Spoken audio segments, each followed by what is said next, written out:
Hello, this is Dylan Miller on Daily Dose of Dylan. This is episode 24, I believe.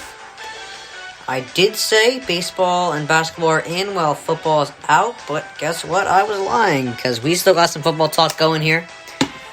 Only 2 days after the Super Bowl.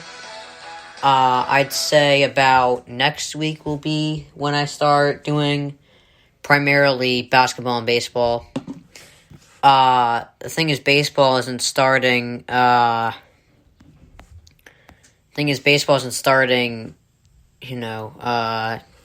season until, in another, month, so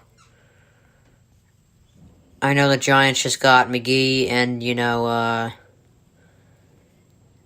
Duval just went to the Marlins. I don't know what they're going to do. I really don't. But what a year for Tampa Bay. First, the first thing they did was they won the Stanley Cup. Even though I don't follow hockey, they won the Stanley Cup last year. They made the World Series, and then they just won the Super Bowl. They were 2 for 3 on two of the sports I care about. So, Bruce Arians came out and said, Brady wanted to prove that it wasn't all Belichick, and that's what he did with the win on Sunday. When you really think about it, Brady's had a chip on his shoulder his whole career. So 198 players are better suited for your team than me? I think it came out 9 years ago. He knows every quarterback drafted before him. So that was his first chip. Then he won 3 Super Bowls in, I believe, 4 or 5 years. Then it was Peyton Manning is the one winning MVPs. You're winning Super Bowls. But Manning's winning the MVPs. So who's better? You or Manning? Brady wound up beating Manning. And Brady is only 2 MVPs behind Manning. And I know for a fact that he can win the MVP again next year. I mean, you saw how he looked. He looked pretty good this year. He threw 40 touchdowns in the regular season. But he really grew on me in Tampa Bay. I think it's just Tampa Bay's. They're fun to watch. Really, I mean, the Patriots were all dank and dunk. Let's push you on defense.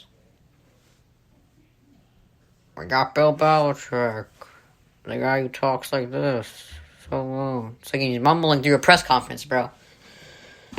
Arians is a lot more likable than Belichick. I've always known Brady is because I've seen these videos athletes that are surprisingly nice. There's LeBron, Brady. They're surprisingly nice people. I actually always thought Brady was a bad person because of the Deflategate. But he is surprisingly nice, so he kind of grew on me, especially when he started losing in New England the last 2 years. He kind of grew on me there, but, he really grew on me in Tampa Bay this year.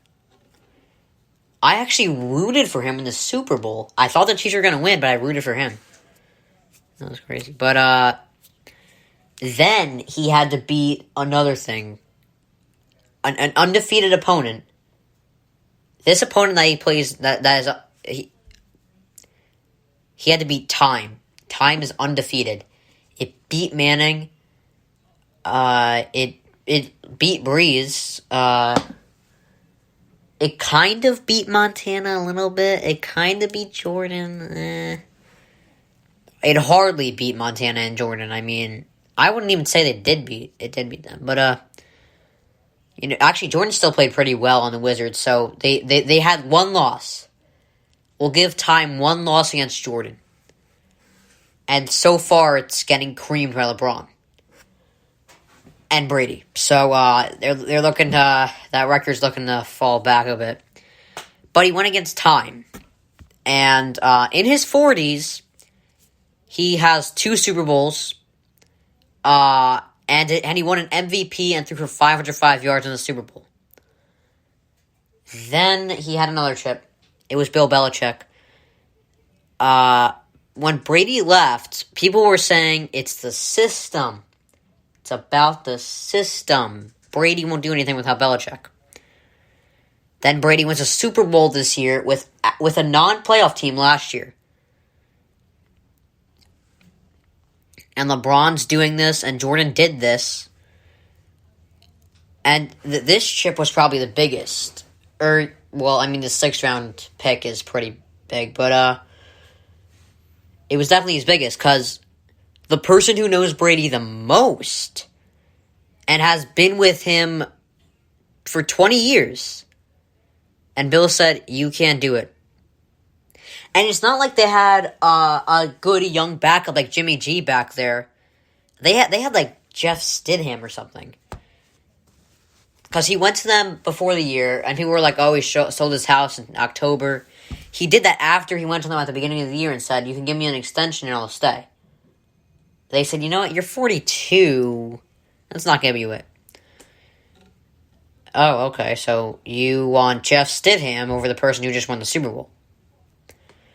Alright. They said no, so, that's their loss. And then again, honestly, the Pats, I think there's a bit of an overreaction here. It might not be an overreaction, I could be completely off the mark here, but there were a lot of opt-outs on defense and on the offense. And by the way, I hate the Patriots.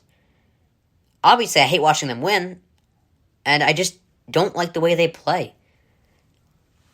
I think, I know, the people who grew up watching Jordan and all that, they like the physicality, the defense, the dank and dunk, Well, they like the physical defense. I don't know if they like the dank and dunk thing, but they might like the way they play.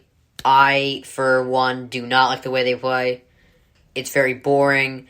It's obviously boring watching the same team win, but I'm a Cavs fan, so watching the Warriors win was terrible for me, but at least they were entertaining.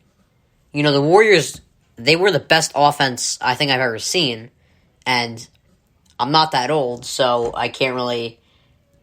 Me adding, I've ever seen is not that big of a compliment, but I've watched some stuff. I was watching The Last Dance. The Bulls were a very explosive offense with Jordan, but the Warriors were probably better than that. At least the Warriors were fun to watch. The Pats were just... when you're more fun to watch, it's easier to handle. You can handle it longer.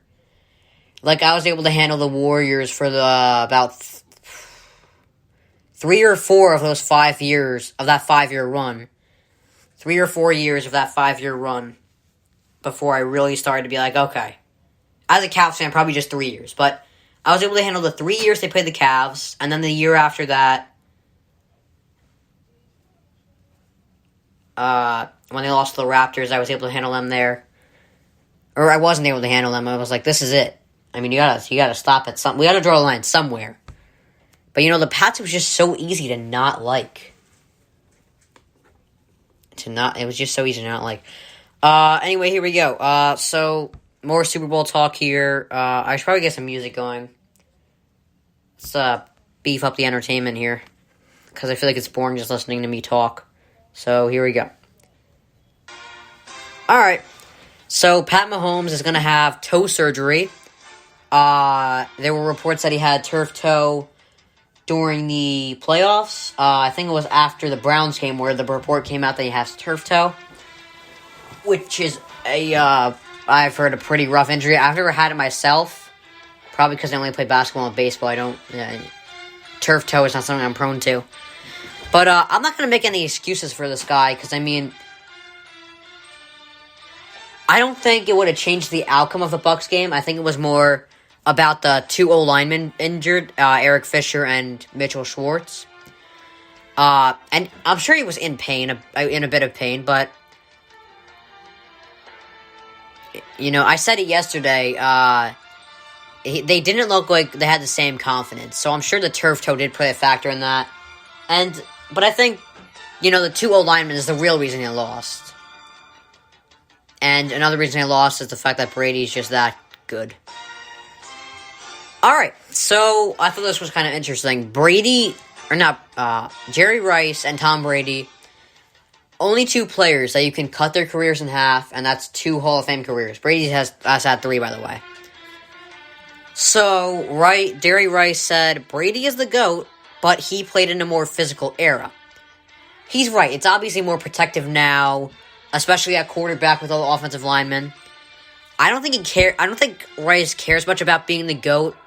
Obviously, everyone's very competitive, but I don't think he cares too much about being the GOAT. And football is a sport where you can't compare position. You can't compare positions. You can't compare, like, Rice and Brady, you know? The NBA is the only place where you can compare people at different positions. You know, you could compare LeBron and Jordan, you know, with their points, assists, and all that. But, you know, baseball and, you know, comparing a receiver and quarterback is like comparing a pitcher and catcher. You know, it's not like... Basketball is positionless. Brady's the best quarterback. Jerry Rice is the best receiver. Jim Brown's the best running back. Lawrence Taylor, best outside linebacker, obviously. So, I mean, you can't compare them. I mean, they all have... You can have an opinion on the best player at that position, but you can't say, you know, by the way, I gotta get new music, cause football season is over. I just remember that. I gotta get new music. But anyway, speaking of moving on from football, we got basketball here. The Lakers were without Anthony Davis last night, and, they still beat the Thunder, in overtime. I think LeBron and Embiid are the only two people who are really deserving of the MVP. Jokic is phenomenal. Nikola Jokic is amazing. I understand the whole MVP with him. But the problem is the Nuggets are 12-11. So, I think, because, you know, Jokic might have LeBron beat in the stats, but LeBron had Harden beat in the stats 2 years ago, and Harden still won, because he led the Rockets to a better record. So, LeBron and Embiid, I think, are the top two for MVP. And unfortunately for LeBron, this is exactly like the Giannis situation. Embiid hasn't beaten points and rebounds and blocks. LeBron hasn't beaten everything else, but that's not going to matter. But here's the thing. The Lakers are doing better than the Sixers. Last year, the Bucks were technically better than the Lakers. And here's the thing. In hindsight, I don't think LeBron deserved MVP last year. I think if the season did not stop, then LeBron did deserve it. Because when the season ended, he beat the Clippers with he had a triple double against the Clippers and beat them, and he had 37 points against the Bucks and beat them. He beat the two people who everyone was saying you can't beat. So if the season did not get canceled, then LeBron probably would have won it. Fortunately, he didn't win it in the end. It went to Giannis. Very deserving for Giannis, though.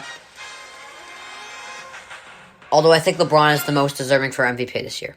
Alright. So Russell Wilson is frustrated with Seattle. Understandably. I mean, Wilson has done nothing but give that franchise his all. He won a Super Bowl his second year. And he came on a show yesterday and said that he's heard rumors about speculation for a trade and all that,